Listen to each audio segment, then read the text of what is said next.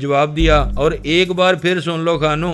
رانی نے کہا، اگر تم کھنڈر میں ہوگے تو ارونا کی چیخو پکار کا تم پر کوئی اثر نہیں ہونا چاہیے، اگر ہوگا تو پھر میں تمہاری کوئی مدد نہیں کر سکوں گی۔ میرے منہ سے ایک آہ کے سوا کوئی لفظ نہ نکلا۔ اب تم لوگ چلے جاؤ، رانی نے کہا، پرسوں صبح میں منصور کی لاش دیکھنا چاہتی ہوں۔ اگلی رات آدھی گزر گئی۔ جمال الدین اپنے دو ساتھیوں کے ساتھ اسی طرح انسپیکٹر منصور کے بنگلہ نما کوارٹر کی ایک دیوار کے ساتھ لگا کھڑا تھا۔ وہاں اس قسم کے چند ایک کوارٹر تھے جو ایک دوسرے سے الگ اور ذرا دور دور تھے۔ پہلے جمال الدین اپنے ایک ساتھی کی مدد سے دیوار پر چڑھا اور صحن میں اس طرح اترا کہ اس کے پاؤں کی ہلکی سی آواز بھی نہ آئی۔ اس کے بعد اس کا ساتھی دیوار سے اترا۔ منصور اور ارونا صحن میں سوئے ہوئے تھے۔ پورے چاند کی چاندنی میں ان کا بال بال دکھائی دے رہا تھا۔ جمال الدین منصور کی چارپائی کے قریب پہلو کی طرف جا کھڑا ہوا۔ اس نے اپنے کپڑوں کے اندر سے خنجر نکالا۔ ابھی وہ خنجر کو اپنے ہاتھ میں اچھی طرح پکڑ ہی رہا تھا کہ اس کے دونوں ٹخنے جیسے دو شکنجوں میں جکڑے گئے ہوں۔ پھر اس کے ٹخنوں کو چارپائی کے نیچے کی طرف اتنی زور سے جھٹکا پڑا کہ وہ پیٹھ کے بل گرا۔ فوراً ہی ایک آدمی چارپائی کے نیچے سے نکلا اور جمال الدین کے سینے پر سوار ہو گیا۔ جمال الدین نے اس آدمی کو خنجر مارنے کی کوشش کی، لیکن اس آدمی نے اس کی کلائی پکڑ لی اور دوسرے ہاتھ کا گونسا اتنی زور سے اس کے منہ پر مارا کہ خنجر پر جمال الدین کی گرفت ڈھیلی پڑ گئی۔ وہ آدمی جو منصور کی چارپائی کے نیچے سے نکل کر جمال الدین کے سینے پر چڑھ بیٹھا تھا وہ میں تھا۔ قتل کی اسکیم بناتے وقت میں نے رانی سے کہا تھا کہ میں کل رات درگاہ میں نہیں مندر کے کھنڈروں میں سوؤں گا۔ میں شام کو ہی کھنڈروں میں چلا گیا تھا، لیکن وہاں سے میں درگاہ سے دور سے گزرنے والے راستے سے دلی چلا گیا تھا۔ میں منصور کے گھر گیا اور اسے بتایا کہ آج رات وہ قتل اور ارونا اغوا ہوگی۔ منصور نے کہا وہ پولیس کے 4-5 آدمیوں کو بلا کر گھر میں چھپا لے گا۔ میں نے اسے کہا کہ پولیس کے آدمیوں کی ضرورت نہیں، ہم خود انہیں پکڑیں گے۔ مجھے یاد نہیں کہ میں نے کیا سوچ کر یہ مشورہ دیا تھا، بعد میں یہی مشورہ کام آیا۔ میں نے اور منصور نے اسکیم تیار کر لی۔ آدھی رات سے ذرا پہلے میں منصور کی چارپائی کے نیچے چلا گیا۔ منصور نے اپنا بھرا ہوا ریوالور اپنے تکیے کے نیچے رکھ لیا اور یوں لیٹ گیا جیسے گہری نیند سویا ہوا ہو۔ مجھے منصور کی چارپائی کے قریب گھٹنوں تک 2 ٹانگیں نظر آئیں۔ مجھے معلوم نہیں تھا کہ یہ جمال الدین تھا یا اس کا ساتھی۔ چاند ایسے زاویے پر تھا کہ اس آدمی کا سایہ صحن میں نظر آ رہا تھا۔ میں نے سائے کو دیکھا، اس کے بازوؤں کی حرکت دیکھی اور اس کے دونوں ٹخنے پکڑ کر اپنی طرف بڑی زور سے کھینچے۔ وہ پیٹھ کے بل گرا تو میں چارپائی کے نیچے سے نکل کر اس کے سینے پر سوار ہو گیا۔ منصور نے تکیے کے نیچے سے ریوالور نکالا۔ جمال الدین کا ساتھی دروازے کی طرف دوڑا جا رہا تھا۔ منصور نے اسے للکار کر کہا، رک جاؤ، گولی آتی ہے۔ وہ رک گیا۔ منصور نے ریوالور کی نالی اس کی طرف کر کے اس سے خنجر لے لیا۔ جمال الدین سے میں نے خنجر لے لیا تھا۔ ان کا تیسرا ساتھی دیوار کے اوپر آیا۔ میں نے ویسے ہی ادھر دیکھا تھا۔ وہ اندر کا منظر دیکھ کر باہر کو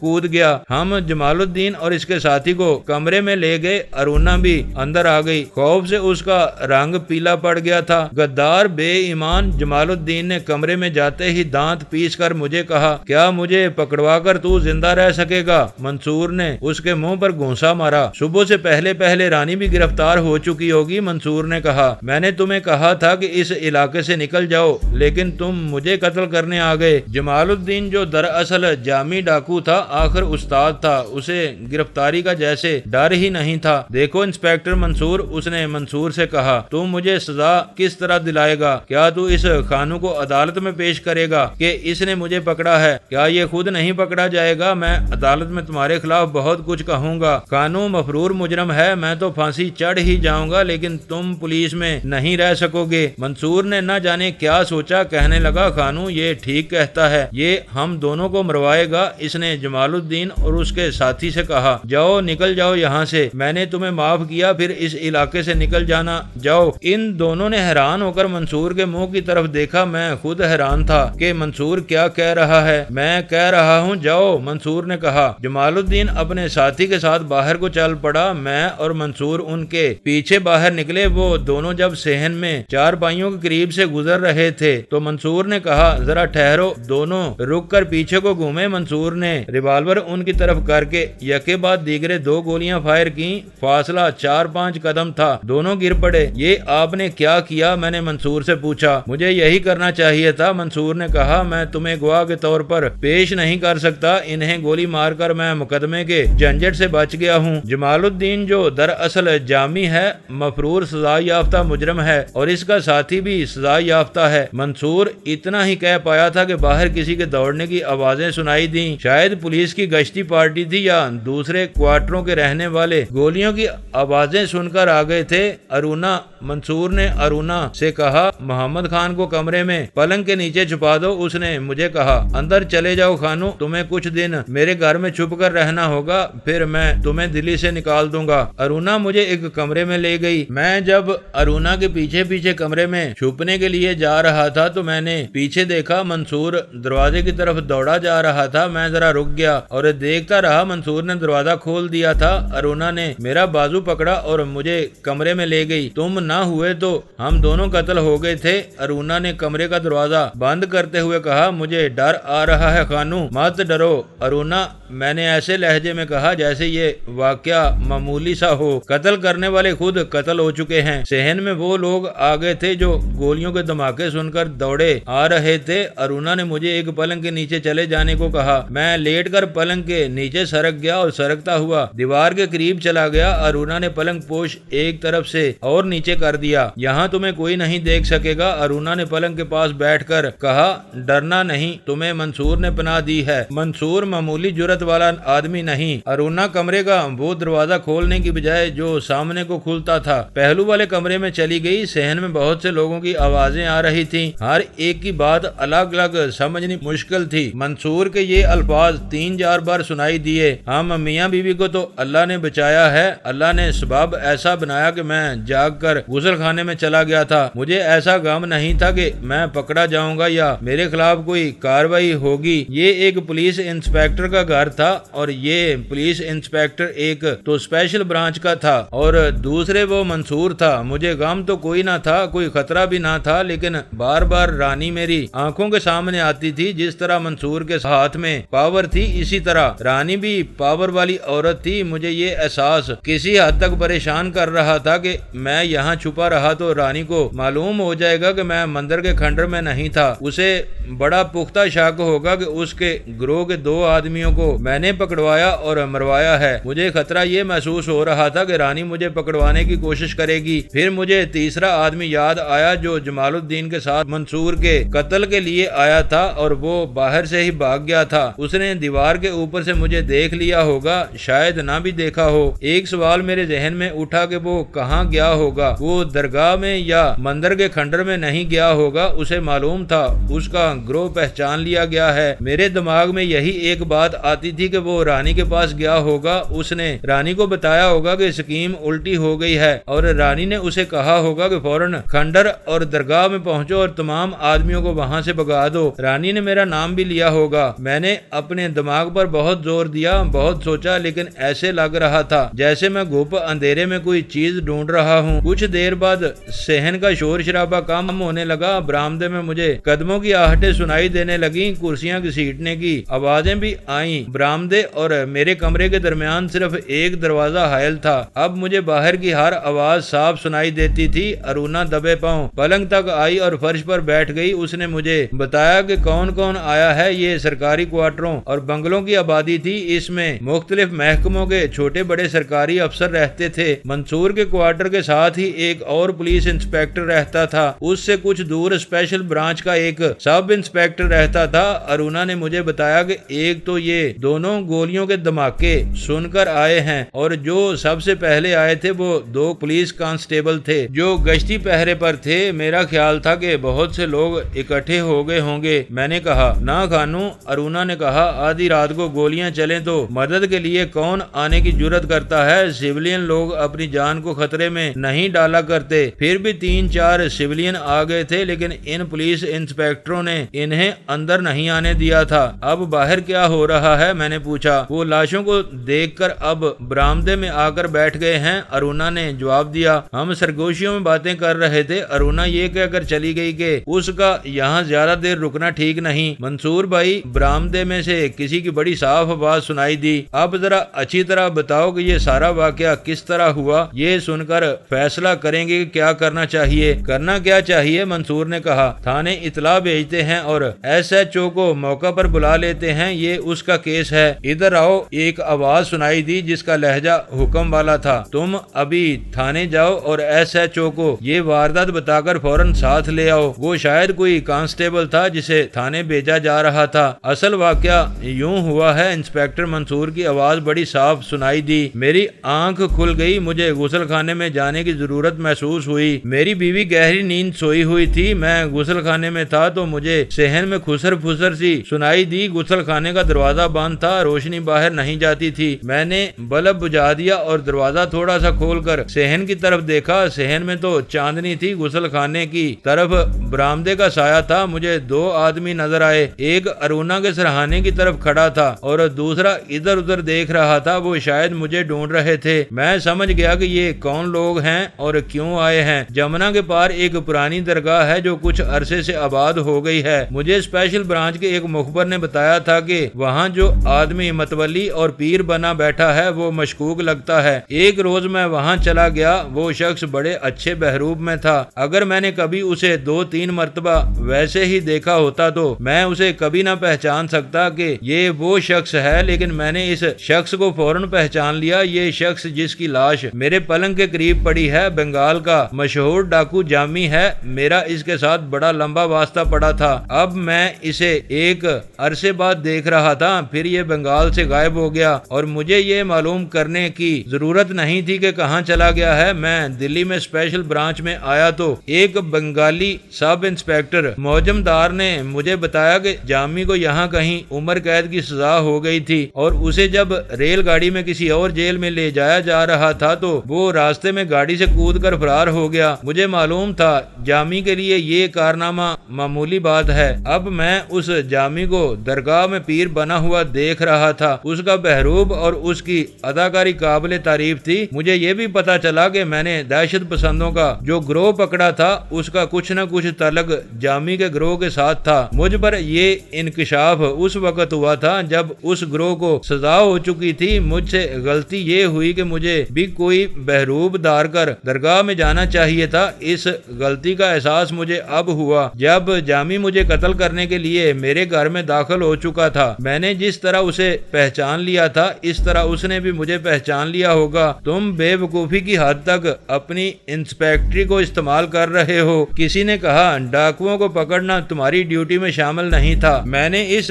خیال سے ڈاکوؤں کے گروہ میں جا ٹانگ اڑائی کہ ان کا تعلق دہشت پسندوں کے ساتھ ہو سکتا ہے۔ منصور نے کہا، ورنہ سیدھا سا طریقہ تھا کہ میں علاقے کے تھانے دار کو اطلاع دے دیتا تمہارے علاقے میں مفرور ڈاکو نے باقاعدہ اڈا بنا رکھا ہے۔ ہاں پھر آگے کیا ہوا؟ ہوا یہ کہ میں دبے پاؤں غسل خانے سے نکل کر اس کمرے کے دروازے میں داخل ہو گیا جو غسل خانے کے بالکل قریب ہے۔ منصور نے کہا، اس وقت میری طرف ان دونوں کی پیٹھ تھی ورنہ وہ مجھے دیکھ سکتے تھے۔ میں نے میز کی دراز سے ریوالور نکالا۔ ایک یہ خطرہ کہ میں نے دیر کر دی تو میری بیوی ماری جائے گی، دوسرا یہ خطرہ میں نے ذرا سی آواز پیدا کی تو وہ مجھ پر آ پڑیں گے۔ اللہ نے کرم کیا کہ میں نے ریوالور میں گولیاں ڈالنے میں چند سیکنڈ لگائے۔ میں جب برآمدے سے صحن میں پہنچا اور ان دونوں کو للکارا تو پیچھے سے ان کے ایک ساتھی نے مجھے اس طرح دبوچ لیا کہ میرے دونوں بازو اس کے بازوؤں کے شکنجے میں آ گئے۔ صحن والے دونوں آدمیوں کو دیکھا، وہ میری طرف دوڑے آ رہے تھے۔ میرا خیال تھا کہ ان کے پاس ریوالور ہوں گے، لیکن میں نے ان کے ہاتھوں میں خنجر دیکھے تو